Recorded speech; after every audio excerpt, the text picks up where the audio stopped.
I'm all for making adjustments and alignment with certain things, but it shouldn't be changing your core essence of who you are to make someone happy. That's not real love. You described the reasons why in your trauma that made you a people pleaser. And do you know what's really interesting is when you told me that you were a people pleaser, I couldn't believe that. I'm like, what, you big tough athlete, man? People pleaser? Yeah. You know what I mean? But it goes to show that that trauma in us is kind of agnostic to our mask or our, absolutely, certain. And when you told me that, because we had a little bit of this conversation, just a hint of it in when we met in Dubai, I realized that I'd been a people pleaser. Really? But I never thought I was. In all of my relationships, I think the significant reason why they failed is exactly what you've described. I've gone in trying to compromise everything. Really? And oh my God. For love. Just to keep the peace, keep the love.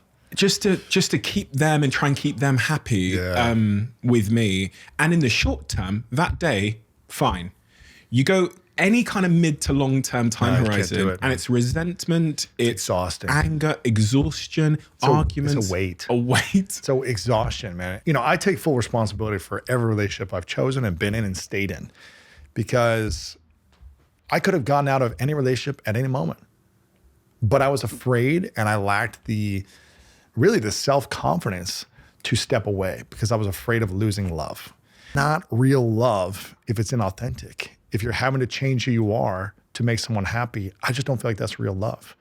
I'm all for making adjustments and alignment with certain things, but it shouldn't be changing your core essence of who you are to make someone happy. That's not real love.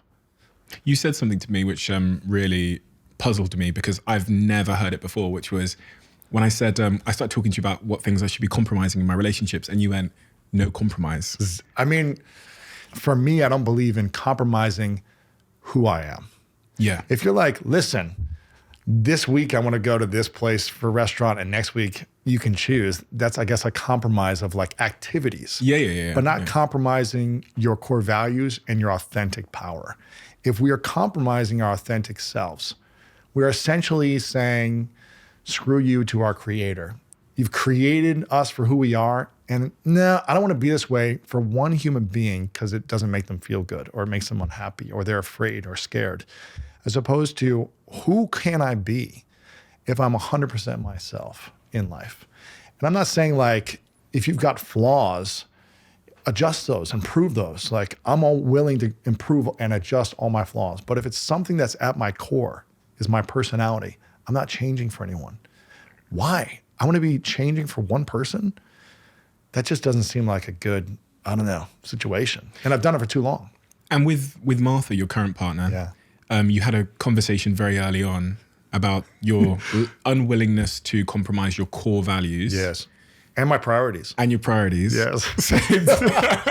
So tell me exactly what you mean by your priorities and how that was received. Man, I told her probably like 3 months in, I knew in the first night I met her, I wanted to be single. I was like, just got done this healing journey, get out of a relationship. I was like, I really want to be single for like a year and just be single.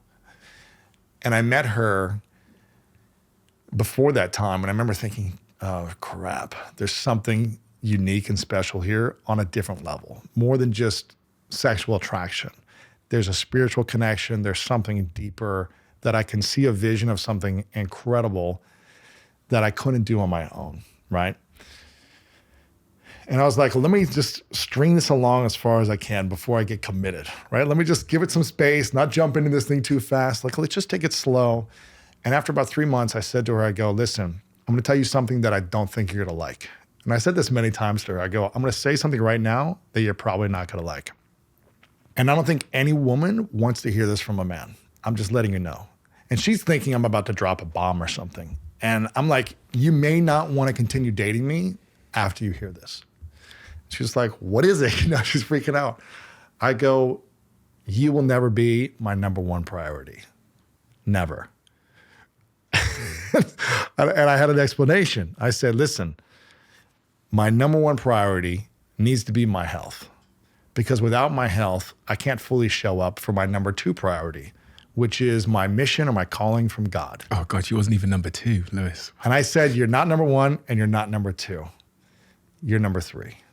And no woman wants to hear I'm the third priority in some man's life. They need to make me number one. They need to be thinking about me all the time. I'm number one priority. Otherwise, I'm out of here. And it's not that she's not a number one top priority, but health needs to come first at all times. That doesn't mean all day I'm doing my health. It's just I need to make sure every day I'm taking care of it. This is a top priority. If this is number 2, number 3, number 10, I'm not going to be good for you in our relationship. I'm not going to have energy. I'm going to be more moody. So I need to make this a priority first for the second priority, which is my mission, my calling from God, the universe, the world, whatever you want to call it, whatever's speaking through me into the existence. Because if that is not a high priority for me, then I'm going to be unhappy because I'm going to feel like there's something calling me in the world and I'm not doing it because I'm giving more time and attention to one person. But if I am healthy and working on myself, if I am putting energy and time into my mission, then you're going to have the most incredible relationship of your life because I'm going to be of service to you in such a high, beautiful, authentic way that you're going to be feeling like you're the number one priority. But you just have to be in awareness that this is where I'm coming from. And it doesn't mean I'm not going to be spending all my time with you and I'm free and we're not going to have an amazing life. But you got to be aware this is my priorities. And the crazy thing is, right when I finished, she said, that's the most amazing thing I've ever heard because that's exactly what I've been looking for. I've been dating guys with no purpose. None of them had a purpose. They made me their purpose. And I was like, no, what's the thing you want to do in the world? What's the calling you have? And none of them had a calling. They had activities, they had hobbies, but it wasn't like a main calling in the world. And she was like, you're the perfect match for me because you have a mission to serve the world.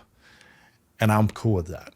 Were you trying to scare her off based on a previous relationship? I was trying to scare her off by saying, I'm never going to change who I am. Based on a previous relationship? Based on 5 previous relationships. Right. It was based on every relationship before where I abandoned myself to try to make one person happy and create peace in an environment because there was never peace.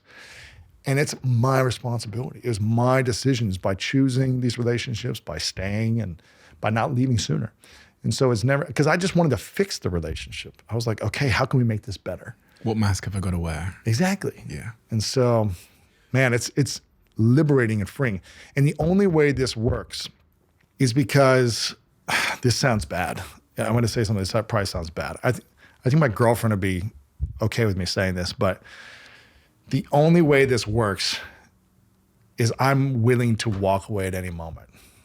I don't want to walk away. I want to be with this woman. She's incredible. She's a gift in my life. But if it's not in alignment with her values, her vision, her lifestyle, my values, my vision, my lifestyle, and we don't fully accept who we are, then we shouldn't be together. And I want the best for her and I want the best for me. So as sad as I would be, I'm willing to walk away at any moment if it compromises giving up who I am. And it brings me peace because I'm not attached. I'm committed. I'm holding it loosely. You know, I'm got my hands wrapped around the relationship, but I'm not suffocating the relationship. I'm not squeezing it to death. I'm like, okay, you can. You want it, you don't need it. Yeah, I want it. I'm committed. I'm all in. But I'm not going to change who I am to force it.